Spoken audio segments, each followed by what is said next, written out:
오늘 보실 말씀은 신약 성경 80면에 마가복음 14장 22절부터 31절 말씀까지를 제가 한 절 읽고 여러분들 한 절 읽고 교독하며 읽도록 하겠습니다.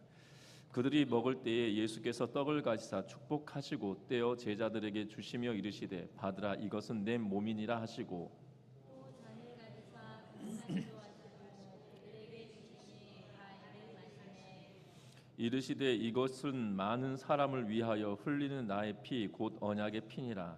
진실로 너희에게 이르노니 내가 포도나무에서 난 것을 하나님 나라에서 새 것으로 마시는 날까지 다시 마시지 아니하리라 하시니라. 이에 그들이 찬미하고 감람산으로 가니라. 예수께서 제자들에게 이르시되 너희가 다 나를 버리리라. 이는 기록된 바 내가 목자를 치리니 양들이 흩어지리라 하였음이니라. 그러나 내가 살아난 후에 너희보다 먼저 갈릴리로 가리라. 베드로가 여짜오되 나 버릴지라도 나는 그리하지 않겠나이다. 예수께서 이르시되 내가 진실로 내게 이르노니 오늘 이 밤 닭이 2번 울기 전에 내가 3번 나를 부인하리라. 베드로가 힘있게 말하되 내가 주와 함께 죽을지언정 주를 부인하지 않겠나이다 하고 모든 제자도 이와 같이 말하니라. 아멘. 우리 서로 인사 나누고 말씀 나눕니다. 사랑하고 축복합니다. 에드워드 하이머스는 유명한 조각가인 동시에 알프스 산의 등반가이기도 하였습니다. 그는 언제나 마티호혼이라고 불려지는 험한 정상을 오르지 못해 늘 야심에 차 있었습니다. 그는 몇 번이나 시도해 보았지만 그 정상에 오르는데 번번이 실패하고 말았습니다. 그러나 그는 다시 한번 이태리 등반대원들과 함께 그 산을 오르기로 결정을 합니다. 이 등반대는 4명의 등반가와 3명의 길 안내자로 구성되어져 있는 이 팀이었고요. 예정대로 모든 것이 잘 되어서 드디어 정상을 정복하는 데 성공합니다. 특히 하이머 씨는 그의 자신의 생애에 최고의 환희를 느꼈다라고 고백하는 것을 보게 됩니다. 이제 그들은 밧줄을 타고 하산하기 시작합니다. 선두의 안내자가 먼저 밧줄을 몸에 감고 발 디딜 곳을 찾고 있었습니다. 그런데 그 뒤를 따르던 한 등반가가 비명을 지르며 선두 안내자에게 덮쳐 내렸습니다. 그리고 그 논란 뒤에 두 등반가는 그만 중심을 잃고 말았고, 그러나 아직 산장에 남아있던 두 안내자와 하이머 씨는 밧줄에 매달려 있는 사람들이 다시 중심을 잡도록 밧줄을 단단히 붙들고 있었습니다. 그런데 어찌된 일인지 갑자기 밧줄이 힘없이 끊어지면서 앞에 있었던 4명의 사람은 4,000피트나 되는 빙하 계곡으로 굴러떨어지고 마는 사고를 당하게 됩니다. 결국 이 사고를 진상조사를 하였더니 결과가 어떠했냐면 이 알프스 등반을 하게 될 때는 규정된 정해져 있는 규격의 이 밧줄이 필요로 하다고 합니다. 특별히 그 규정된 밧줄의 표식은 뭘로 하냐면 붉은 줄이 그 안에 포함이 되어 있는 것이어야 되는데 그 붉은 줄이 없는 밧줄을 사용하다가 결국 4명의 목숨을 잃게 되었다라고 그는 이야기합니다. 그러면서 뭐라고 그가 고백하고 있냐면 무서운 사고를 일으킨 것은 다른 것이 아니라 우리의 부주의였다라고 말하고 있는 것을 보게 됩니다. 분명한 것은 당시 이 산을 오르고 내리고 할 때 사람의 체중이나 또한 상황과 환경을 견뎌낼 수 있는 규정된 그러한 밧줄이 있었을 것임에도 불구하고 그것을 간과한 것이겠죠. 분명한 것은 우리의 신앙의 여정도 마찬가지입니다. 어찌 보면 우리에게 주어진 유일한 길은, 유일한 줄은 예수 그리스도밖에 없다라고 성경은 분명하게 말합니다. 그래서 사도행전 말씀에 뭐라고 기록합니까?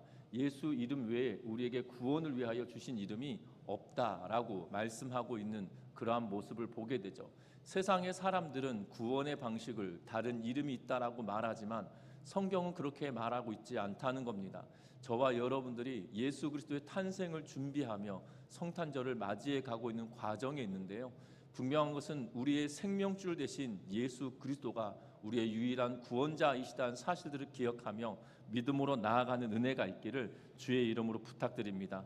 왜냐하면 오늘 본문의 내용을 보면 예수님께서 점점 십자가로 가까이 나아가고 계시는 모습을 보게 됩니다.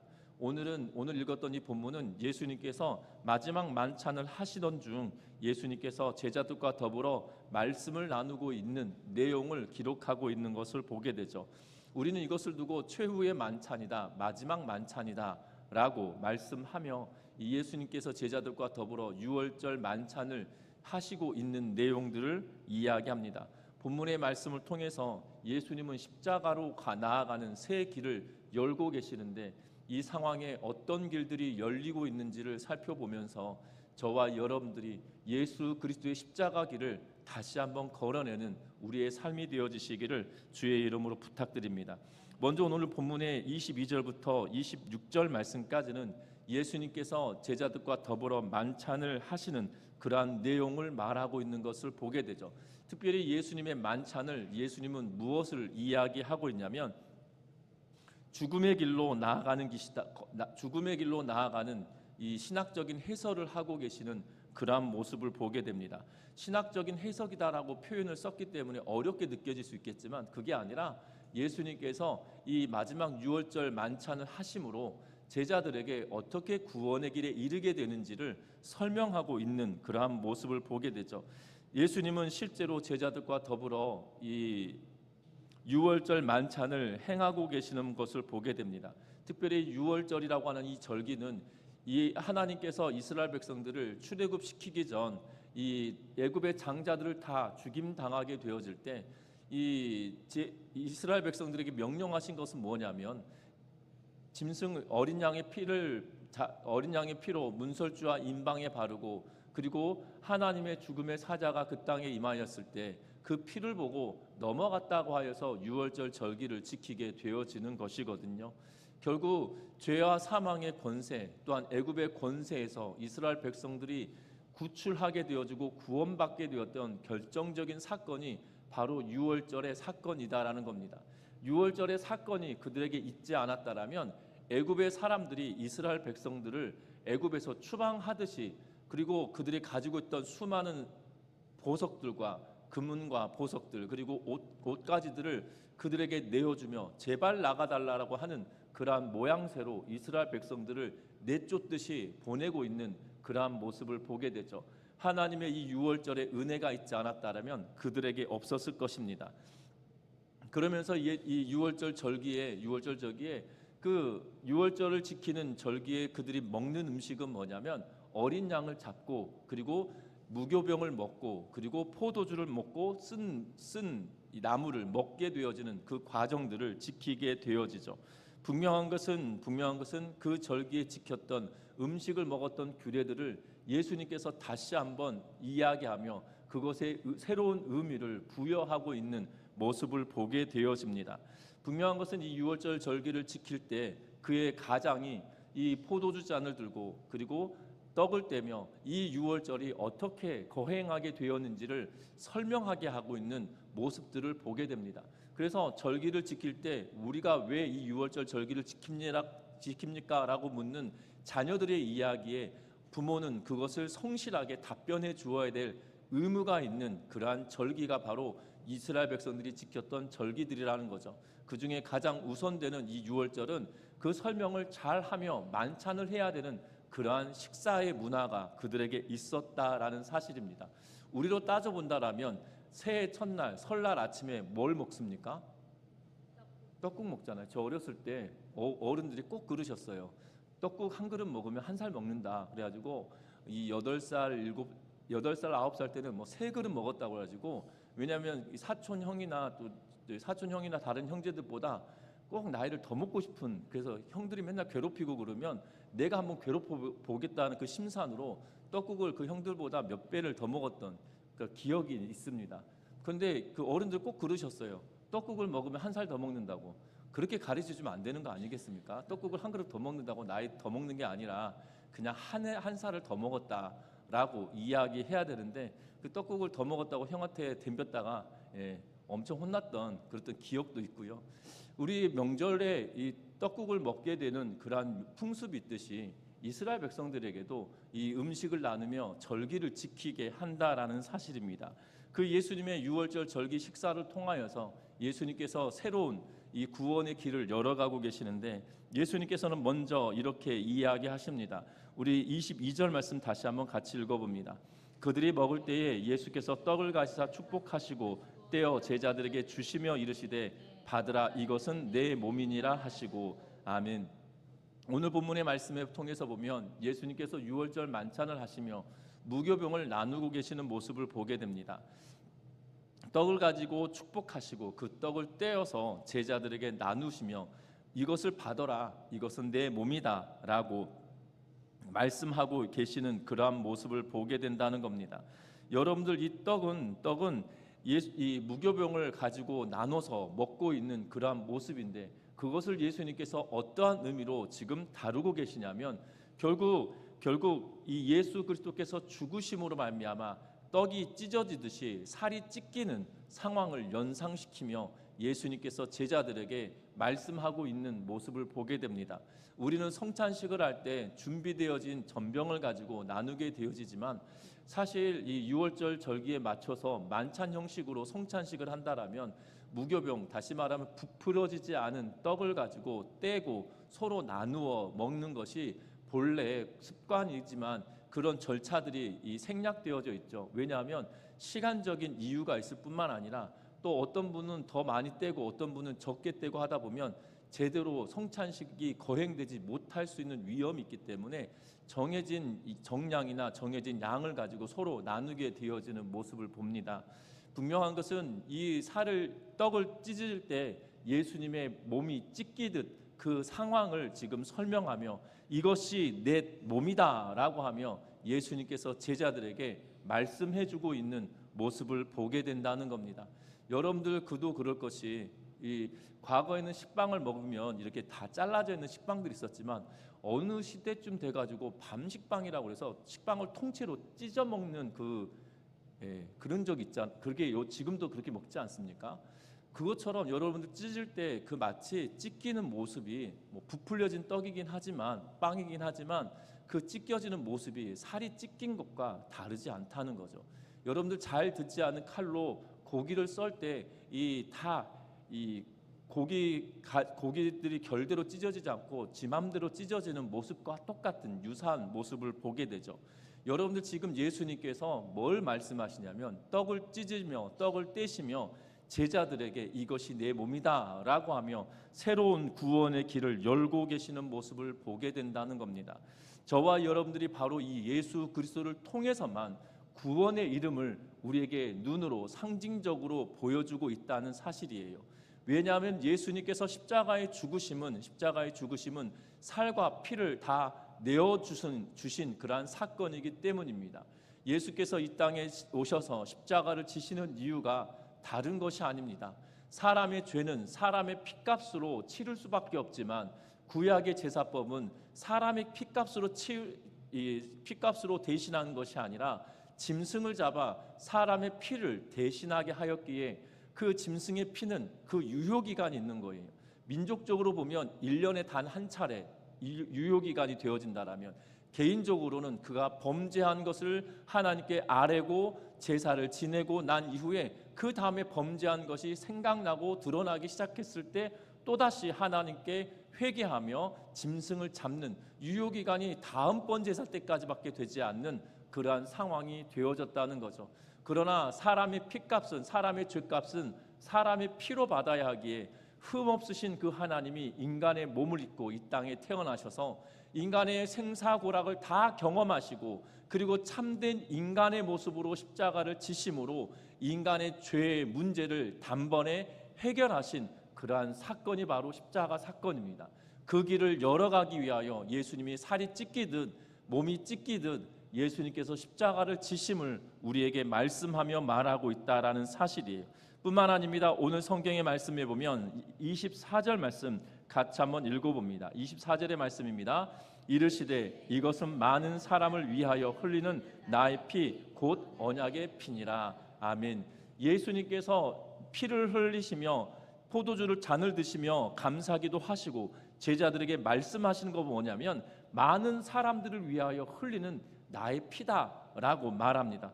그런데 나의 피다라고 말하면서 그 뒤에 뭐라고 붙이냐면 언약의 피다라고 말씀하고 계시는 그러한 모습을 보게 되죠. 여러분들 구약의 성경은 예수께서 이 땅에 오실 것에 대하여 말씀하고 있는 모습을 봅니다.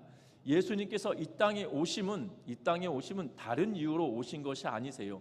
인간의 죄의 문제를 해결하기 위하여 이 땅에 오심을 분명하고 명확하게 말씀하고 계시는 모습을 봅니다. 그리고 예수님께서 어떻게 죽으실 것인지에 대해서도 이사야서 53장 말씀을 통하여 우리들에게 명확하고 분명하게 말씀해 주고 계시는 모습을 보게 되죠. 예수님께서 메시아 되시고 예수님께서 피 흘리실 것을 약속하셔서 그 약속하신 대로 이루시고 성취하시기에 언약의 피다라고 말씀하고 있는 것을 보게 된다는 겁니다. 바로 약속받은 그가 이 땅에 오셔서 피 흘리심으로 우리의 죄를 대신 짊어지심을 말씀하는데, 그래서 언약의 피라고 말씀하신 것은 하나님께서 이렇게 하겠다라고 약속하신 대로 이 땅에서 이루셨기 때문에 그 피가 영향력 있고 유효하다라는 사실이에요. 여러분들, 예수님께서 구약에 약속된 대로 이 땅에 오셔서 십자가를 지신 사건이 아니다라면 예수는 우리의 그리스도가 되지 못하는 거예요. 그런데 예수님께서 십자가에 매어 달리시며 우리를 위하여 십자가를 지신 사건은 구약의 예언된 말씀대로 실제로 그가 이루셨기 때문에 언약의 피다라고 말하고 있는 모습을 보게 됩니다. 그래서 예수 그리스도의 십자가의 사건, 살이 찢기고 피 흘린 사건을 우리가 연상하며 예수님께서 이것을 기념하라고 말씀하고 있는 것을 보게 되죠. 오늘 본문에서는 내가 다시 오는 날까지 이것을 기념하라고 하셨던 말씀을 기록하고 있지 않지만, 분명한 것은 저와 여러분들 예수님의 명령에 따라 이 성찬 예식을 행할 때마다 예수님의 살을 찢고 예수님의 피 흘리심을 연상하고 기억하며 그 십자가의 은혜 앞에 나아간다는 것을 기억하는 우리 전미중앙교회 모든 성도님들 되시기를 주의 이름으로 부탁드립니다. 어찌 보면 유월절 잔치가 되어지는 거잖아요. 이스라엘 백성들에게 있어서만큼은 유월절 만찬은 잔치자리입니다. 그런데 예수님의 십자가 사건은 또 다른 잔치의 자리로 데려가고 있는 상황이죠. 예수께서 십자가에서 살을 찢기시고 또한 피 흘리신 것을 통하여서 우리가 어디로 나아갑니까? 이제 천국 잔치의 자리로 우리가 함께 옮겨가게 되어짐을 약속하고 계시는 모습을 보게 되죠. 저와 여러분들이 그 예수 그리스도의 십자가의 사건을 은혜로 삼고 천국 잔치에 참여할 권세가 우리에게 있다는 것을 기억하며 새로운 잔치의 길로 인도하시는 예수 그리스도의 십자가의 사랑을 다시 한번 경험하는 우리 모두가 되시기를 주의 이름으로 부탁드립니다. 뿐만 아니라 오늘 본문의 말씀에 보면 27절과 28절 말씀을 같이 한번 읽어봅니다. 예수께서 제자들에게 이르시되 너희가 다 나를 버리리라. 이는 기록된 바 내가 목자를 치리니 양들이 흩어지리라 하였음이니라. 그러나 내가 살아난 후에 너희보다 먼저 갈릴리로 가리라. 아멘. 오늘 이 성경의 말씀에 보면 27절 말씀에 내가 목자를 치리니 양들이 흩어지리라 하였음이라 라는 말씀을 이루신다라고 말하며, 이 말씀은 스가랴 13장 7절 말씀이다라고 여러분들 각주 보시면 기억해가지고 밑에 내려가면 기억 자리를 보시면 스가랴 13장 7절 말씀이라고 기록하고 있는 것을 보게 되죠. 예수님께서 십자가의 죽으심의 사건은 목자 잃은 양과 같은 상황이 되어질 것을 스가랴 선지자를 통하여 말씀하고 있는 것을 보게 됩니다. 분명한 것은 예수님께서 십자가를 지시고 십자가에 매어 달리심으로 죽음을 경험하게 되면 예수를 따랐던 수많은 사람들이 목자를 잃어버린 양과 같이 흩어지게 되어질 것을 말하고 있는 것을 보게 됩니다. 그런데 더 놀라운 것은 28절 말씀에 그러나라고 하면서 반전을 일으키고 있는 것을 보게 되죠. 이제 목자 없는 양과 같이 다 흩어짐을 당하게 될 거다. 그러나 내가 먼저 어디로 가겠다라고 말씀하십니까? 갈릴리로 가겠다라고 말하고 있는 것을 보게 되죠. 여러분들, 예수님의 십자가 사건은 예수님의 십자가로 인한 새로운 길이 난다라면, 이전에는 우리가 새로운 잔치의 길로 갔다라면, 이 본문의 말씀은 갈릴리로 다시금 나아가게 만드는 길인 것을 우리에게 말씀하고 있는 것을 봅니다. 여러분들, 예수님께서 왜 갈릴리로 가셨을까요? 예수님께서 십자가에 죽으신 사건은 예루살렘에서 일어납니다. 그리고 예수님의 부활 사건이 어디서 일어납니까? 예루살렘에서 일어납니다. 그러면 부활하신 예수 그리스도와 지금 십자가에 매어 달리고 지금 절기를 지키기 위하여 모여 있었기 때문에 지금 예루살렘에 모든 제자들이 와 있고, 그리고 예수님과 더불어 십자가에 매어 달릴 때 제자들이 흩어졌지만 다시 예루살렘으로 모이는 것이 당연한 일 아니겠습니까? 그렇지 않겠습니까? 예수님께서 거기서 죽으셨고 거기에 묻히셨고 거기에서 부활하셨어요. 그러면 거기에 있으면 딱 좋겠는데 예수님께서 뭐라고 말씀하시냐면 내가 먼저 갈릴리로 가겠다라고 먼저 말씀하고 계시는 모습을 보게 됩니다. 왜 하필 갈릴리일까요? 여러분들 갈릴리 지방은 유대인들에게 있어서만큼은 낙후된 지역이기도 합니다. 그래서 갈릴리 지방의 나사렛 그러면 시골 동네란 우리로 말하면 산중의 산중이라는 느낌이 우리에게 이스라엘 백성들에게 있던 시대이거든요. 그래서 오죽하였으면 나다나엘이 빌립이 예수님이 나사렛 사람이라고 이야기했을 때 뭐라고 이야기하냐면 나사렛에서 무슨 선한 것이 나냐라고 이야기할 만큼 낙후된 지역이었다라고 생각하면 되는데요. 그러면 그 갈릴리 지방 이 사람들이 생각할 때 유대 지방에 예루살렘 인근에서 일이 있었다라면, 또한 베단이라고 하는 지역은 예수님이 예루살렘으로 내려오실 때마다 거하셨던 그곳이에요. 나사로 죽었다 살아난 나사로도 있고요. 그곳에 수많은 예수님과 관계 있는 이들이 그곳에 여전히 있을 그곳임에도 불구하고 베다니가 아니라 갈릴리라고 하는 지역으로 가고 있는 모습을 보게 됩니다. 왜 갈릴리일까요? 여러분들 갈릴리로 가셔서 예수님께서 만났던 첫 번째 사건은 뭐냐면, 여러분들 갈릴리에 가셨을 때 일어난 사건이 요한복음에 잘 기록하고 있는 모습을 보게 됩니다. 제자들이 물고기를 잡으러 나갔을 때 밤이 새도록 제자들이 수고하였지만 그때 그 어떠한 것도 잡지 못하죠. 그러자 예수님께서 그들에게 뭐라고 말씀하십니까? 오른편에 그물을 내려라 라고 말씀하고, 그리고 그물이 가득 차서 153마리의 고기를 잡았다라고 성경은 기록하고 있는 것을 보게 되죠. 여러분들 이 요한복음의 이 말씀과 예수님께서 제자들을 처음 만났던 누가복음의 기록이 5장에 기록하고 있는데요, 마치 비슷하게 연상되지, 아니 이게 기시감이 들만한 그러한 사건으로 성경은 기록하고 있는 모습을 보게 됩니다. 결국 예수님께서 갈릴리로 가시겠다라는 말은 처음부터 다시 시작하겠다라는 말씀으로 받아들일 수 있다라는 거죠. 제자들에게 있어서만큼은 지금 다 흩어져서 나아가고 있는 것을 보게 됩니다. 다 뿔뿔이 흩어져 버립니다. 그러나 흩어졌던 그들을 다시금 모을 수 있는 것은 처음 그 자리에서 다시 시작하시겠다라고 말씀하시는 것과 똑같다라는 거죠. 제자들이 첫 번째 모여서 흩어져 버렸던 갈릴리의 사건은 이제는 다시 갈릴리에서 모여서 다시 시작할 때는 흩어짐이 아니라 그들을 통하여 하나님의 나라와 의를 위하여 사람 낚는 어부의 역할을 제대로 감당할 수 있도록 새롭게 시작하는 새로운 출발점으로서 갈릴리를 말씀하고 있다라는 사실에 저와 여러분들 주목하는 은혜가 있으시기를 주의 이름으로 부탁드립니다. 왜 이것이 중요하냐면, 우리가 신앙생활 하다 보면 우리가 어느덧 낙담하고 쓰러지고 넘어질 때가 있어요. 신앙생활이 항상 즐겁고 행복하고 기쁘고 감사가 넘치는 신앙생활이면 참 좋겠는데, 때로는 믿지 아니한 사람들과의 관계 때문에, 또는 교회 공동체 안에서의 관계 때문에 때로는 지치고 상처받고 때로는 넘어질 때도 있는 것을 보게 됩니다. 그러할 때 우리가 방황하고 흩어져 버릴 것이 아니라 내가 하나님의 은혜를 경험하였던 그 첫 번째 자리로 다시금 나아가는 은혜가 저와 여러분들 가운데 충만하시기를 주의 이름으로 부탁드립니다. 왜냐하면 예수님께서 그 제자들이 흩어져 버렸어요. 목자와 잃은 양과 같이 다 흩어져 있는 그 상황에 내가 갈릴리로 가겠다라고 하며 그들을 갈릴리로 부르시고 계시는 모습을 보게 된다는 겁니다. 걸려 넘어진 그들에게 다시금 일으켜 세우시며 처음 그 자리로 가서 다시 그들에게 새 힘을 주시고 다시 예수님을 처음 만났을 때처럼 그들에게 풍성한 은혜를 베풀고 계시는 모습을 보게 된다는 거죠. 저와 여러분들도 우리의 연약함을 아시는 주께서 내가 처음 예수를 만나고 경험하였던 그 자리로 다시 돌아갈 때 하나님 우리에게 다시금 새 힘 허락하신다는 걸 기억하며 믿음으로 나아가는, 정말 실패 속에 연단을 경험하고 다시 새롭게 하실 그 하나님의 은혜를 체험하는 우리의 삶이 되시기를 주의 이름으로 부탁드립니다. 뿐만 아닙니다. 오늘 29절부터 31절 말씀까지는 베드로가 부인할 것에 대하여 말씀하고 있는 것을 보게 됩니다.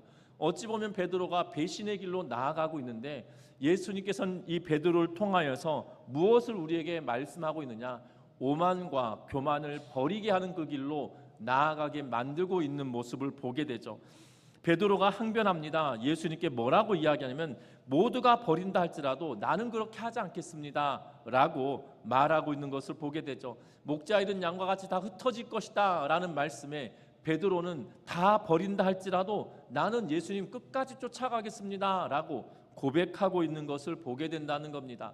베드로는 지금 그의 이 고백이 거짓이 아닐 겁니다. 진실되게 말한 것일 겁니다. 그러나 그 상황이 어떻게 될지 모르는 지금의 순간에서는 진실일 수 있으나 어찌 보면 이 모든 상황의 결과물을 보면 그에게는 오만이고 교만의 자리에 있었던 모습일 수밖에 없다라는 거죠. 왜냐하면 닭이 두 번 울기 전에 세 번 나를 부인할 거다 라는 그 말씀을 예수님께서 하고 계시는 모습을 보게 됩니다. 그러면서 베드로가 힘있게 말합니다. 31절에 뭐라고 말합니까? 베드로가 힘있게 말하되 내가 주와 함께 죽을지언정 주를 부인하지 않겠나이다 라고 베드로가 힘있게 말하니까 그 나머지 제자들도 뭐라고 이야기하냐면 우리도 그렇게 하겠습니다 라고 말하고 있는 모습을 보게 되죠. 여러분들 베드로는 진심이었을 수 있으나 일련의 전체적인 이야기들 우리가 이미 알고 있기 때문에 지금 이 베드로의 고백은 오만이고 또한 교만이고 예수님의 경고를 무시하는 그러한 오만과 교만의 상황에 놓여져 있는 것처럼 보여진다라는 사실이에요. 저와 여러분들의 신앙의 여정도 마찬가지입니다. 우리는 하나님의 은혜 아니면 하나님의 은혜 아래 있지 않으면 우리는 어느덧 내가 알던 모르던 그 순간에 주를 위해 충성하겠다라고 말하였지만 그것이 나에게 오만일 수 있고 그것이 나에게 교만일 수도 있다라는 사실이죠. 베드로는 내가 주를 버리지 않겠습니다.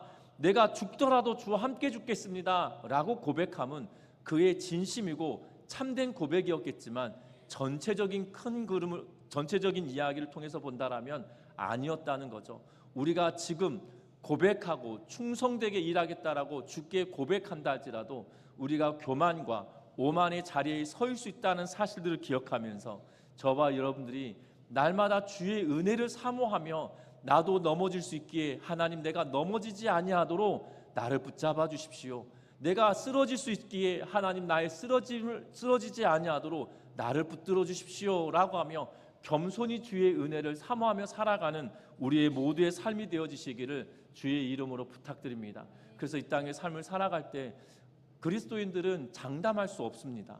왜냐하면 하나님께서 나에게 힘을 주지 않으시면 나에게 능력을 더하여 주지 않으시면 그 어떠한 상황에 넘어지고 쓰러질 수밖에 없다는 거죠. 신앙생활은 내 능력과 내 힘으로 하는 것이 결단코 아니기 때문입니다. 우리가 믿음의 눈을 열고 하나님의 은혜를 사모하며 정말 하나님 앞에 날마다 겸손하게 내가 넘어지고 쓰러지지 않도록 나를 붙들어 달라고 날마다 고백하며 살아가는 우리 모두의 삶이 되시기를 주의 이름으로 부탁드립니다. 말씀을 맺으려고 합니다. 예수님의 십자가를 향하여 나아가는 그 길은 우리에게 그냥 단순히 예수께서 죽으셨다라는 것을 말하는 것이 아니라 새로운 잔치의 길로 우리를 인도해 가시고 또한 우리로 하여금 처음 믿음의 첫 자리로 다시금 인도하는 갈릴리로 나아가는 그 길을 만들어내셨을 뿐만 아니라 우리가 오만과 교만을 버리는 그 길로 나아가도록 우리에게 만들고 있다는 것을 기억하면서 저와 여러분들이 철저히 정말 십자가의 사랑만 바라보고 나아가는 우리의 삶이 되시기를 주의 이름으로 부탁드립니다. 신앙생활 해가다 보면 어느덧 내가 오래도록 신앙생활을 해왔기에 때로는 내가 직분이 있기에 교만해질 가능성이 참으로 농후해지는 것 같아요. 제가 교육전도사 시절보다 그리고 목사가 되었을 때 더 교만해질 수 있는 가능성이 훨씬 더 짙어져 가는 것 같아요. 왜냐하면 우리는 내 직분이 내 신앙을 담보해 준다라고 생각할 때가 있기 때문이죠. 그러나 절대로 그렇지 않다는 겁니다. 바울은 그의 신앙 고백이 점점점 깊어가는 것을 보게 되죠. 그가 결국 죽음을 맞이하는 그 전에 디모데에게 보냈던 마지막 편지에 그는 뭐라고 이야기하냐면 나는 죄인 중에 괴수입니다라고 고백하죠.